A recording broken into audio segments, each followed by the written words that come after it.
11º vídeo da série sobre padrões de projeto. Dessa vez vamos ver o padrão Chain of Responsibility, cadeia de responsabilidade. Muito bem. Então diz lá o texto do nosso padrão. Evita acoplar o remetente de uma solicitação ao seu destinatário, dando a mais de um objeto a chance de lidar com a solicitação. E diz ainda, encadeia os objetos recebedores e passa a solicitação ao longo da cadeia até que um objeto a trate. Vamos entender esse padrão, vamos olhar a sua estrutura. Então veja, nós temos a figura de um cliente que vai fazer a solicitação, é o remetente da solicitação, e temos um elemento que trata essa solicitação, esse papel é o papel do handler. Então vejam, o handler para nós ele é uma superclasse abstrata, que tem um método de tratamento aí, chamado de handle request, um nome hipotético, e ele tem um atributo do tipo handler, handler aponta handler.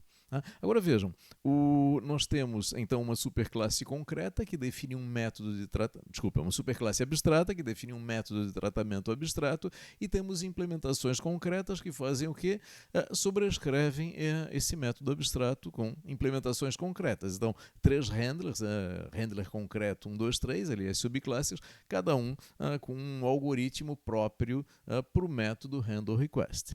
Agora observa o seguinte, essa ideia de ter uma superclasse abstrata com a definição de um serviço, de uma responsabilidade, e ter esta responsabilidade efetivamente implementada em subclasses concretas, não é exatamente alguma coisa inédita. Se nós lembrarmos do padrão de projeto State, que eu já tratei num vídeo anterior, por exemplo, ele tem alguma coisa muito parecida com isso. Nós teríamos a superclasse State ao invés do handler e teríamos estados concretos embaixo ao invés dos handlers concretos, como é o caso aqui. Muito bem, mas puxa, qual é a diferença então desse padrão? Então eu quero explorar essa diferença pensando em um exemplo. Eu vou propor um exemplo. Vamos considerar esse exemplo. Imaginem que eu tenha uma modelagem OML, e eu quero naturalmente gerar um código a partir dela. Imagina que eu tenha 3 tradutores diferentes, como eu coloco aqui na imagem. Um gerador de código Java, um gerador de código C++ e outro Python. Então a ideia é, entro com a modelagem OML e esse gerador produz para mim, ou um desses geradores produz para mim a implementação na correspondente linguagem. Tá, ok. Nós poderíamos pensar em fazer isso, implementar isso numa hierarquia de classes, como eu estou colocando aqui. Vejam, uma superclasse abstrata tradutor que tem a funcionalidade que eu quero, o método gerar código, abstrato naturalmente, e implementações concretas. Então o tradutor Java implementará esse método para gerar código Java e equivalente para os demais tradutores. Agora observa que essa estrutura do jeito que está, isso aqui nos faria lembrar o padrão de projeto State, repito, visto em vídeo anterior, como também é aplicável aqui para o cadeia de responsabilidade. Mas qual é a característica? Como implementar isso aí como uma cadeia de responsabilidade, que é a cara o nome, o objetivo desse padrão de agora, deste vídeo? Vamos ver isso então. Vamos voltar para a estrutura. Então, voltando para a estrutura do padrão cadeia de responsabilidade, a grande sacada e o grande diferencial deste padrão é aquele relacionamento que eu destaquei com a seta azul. O atributo sucessor, em que o handler aponta o handler, quer dizer, um handler, uma instância de handler, um objeto, uma instância de uma subclasse concreta de handler, pode apontar outro handler. Um objeto aponta outro objeto. Eu posso encadear objetos. Um aponta o outro, que aponta o outro, que aponta o outro. Isto desta forma. Então a ideia do cadeia de responsabilidade, então o diagrama de cima ele é um diagrama de objetos que mostram instâncias. Quer dizer, a instância de cliente aponta um handler, que aponta outro handler, que aponta outro handler. Então, esta estrutura, com este atributo sucessor em que handler aponta handler, é exatamente para me possibilitar produzir esta estrutura. E como é que essa estrutura funciona? Quer dizer, como é que o padrão, a cadeia de responsabilidade opera com uma estrutura desse tipo? Então, vamos olhar as colaborações. Vamos olhar o diagrama de sequência e, por favor, acompanhem aqui o meu mouse, a seta do meu mouse passeando na tela.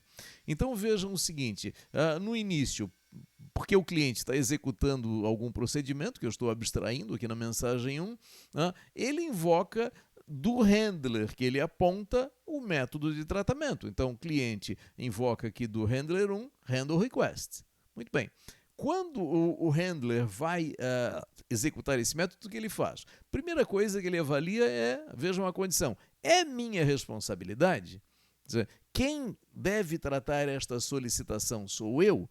Bom, se for o comentário ali fazer alguma coisa, ele trata, ele faz alguma coisa e acabou a história.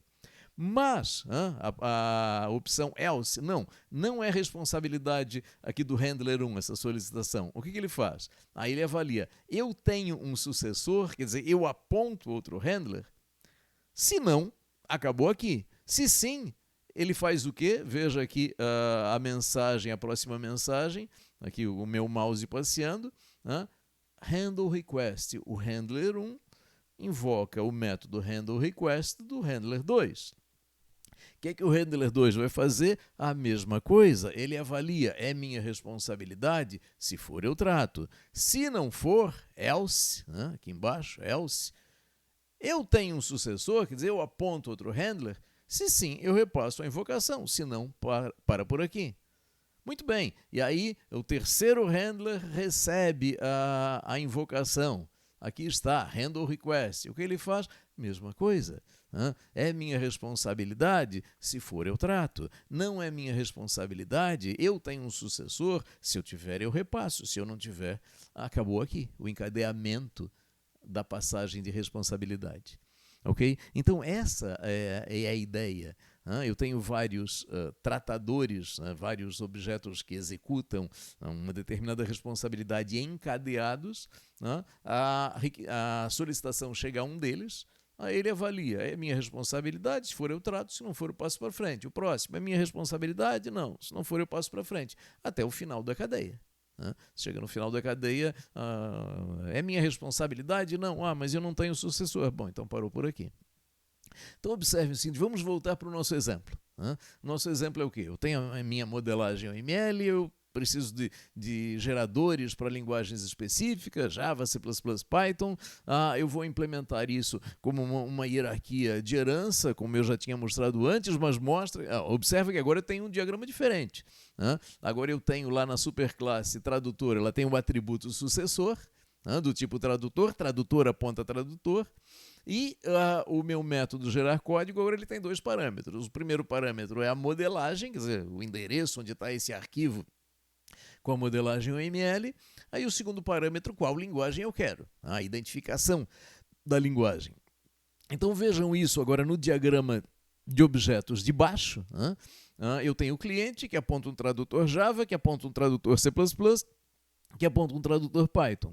Então imagina que o cliente queira, a partir de uma modelagem OML, queira gerar código C++. Como isso ocorreria nesta cadeia de objetos que está ali embaixo? O cliente invoca do tradutor Java, olha, gerar código, está aqui a modelagem, a linguagem é C++. O tradutor Java avalia, é minha responsabilidade? Não. Faz o quê? Passa para frente. Aí o tradutor C++ recebe a mesma invocação. Opa, qual é a linguagem? É C++. É minha responsabilidade? Eu trato isso, eu gero o código. Observe, se fosse Python, chegaria no final da cadeia. O último tratador trataria. Agora imaginem que o cliente invoca, olha, eu quero gerar código dessa modelagem aqui e a linguagem é JavaScript. Opa, não tem JavaScript aí nas nossas subclasses, concordam? Então o que acontece? Essa invocação ela percorreria toda a cadeia e evidentemente ninguém ia gerar código. Puxa, mas e se eu quisesse ter um tradutor de JavaScript? O que eu teria que fazer aí? Bom, essencialmente criar uma nova subclasse de tradutor. Essencialmente criar uma nova subclasse de tradutor e na instanciação dessas classes fazer com que lá o último tradutor da cadeia, o tradutor Python, aponte para esse novo tradutor JavaScript. Quer dizer, observa que não muda absolutamente nada do código dessas classes que já estão aí presentes e muito menos o código do cliente. Quer dizer, basicamente é criar uma nova subclasse ou quantas novas subclasses, quantos novos tradutores eu quiser, das linguagens que eu quiser, e basicamente na instanciação desses tradutores encadeá-los da forma como aparece ali no diagrama de objetos. Então, essencialmente, essa é a ideia. Então, observem que eu tenho aquela ideia geral que aparece em mais de um padrão de projeto de ter um serviço definido numa superclasse abstrata por meio de um método abstrato e que é sobrescrito em subclasses concretas. Mas a característica específica do padrão cadeia de responsabilidade é exatamente encadear as instâncias desses tratadores. E a ideia de que cada tratador ele tem a capacidade de avaliar se a responsabilidade é dele, se for ele trata, se não for ele passa para frente. Então essa é a ideia geral. Então, finalizando o padrão cadeia de responsabilidade, então a ideia de, olha, baixa o acoplamento entre remetente e destinatário, claro, por quê? Porque o cliente, olhando ali a classe client embaixo, o cliente ele aponta handler, ele não aponta as subclasses concretas, ele aponta apenas a superclasse, então é esse o acoplamento que existe. Então, baixa o acoplamento entre o cliente, o remetente, e efetivamente quem vai fazer o tratamento da solicitação. Mais de um objeto pode tratar uma solicitação, com a possibilidade, como vimos ali no exemplo, de criar novos tratadores, quando eu já tenha uma solução implementada. E esses objetos tratadores são encadeados e a solicitação passa ao longo da cadeia até que um deles a trate, como já vimos. Então, com isso, nós fechamos mais um padrão de projeto. Esse foi o 11º vídeo, esse é o 10º padrão apresentado daqueles do livro. Nós ficamos por aqui.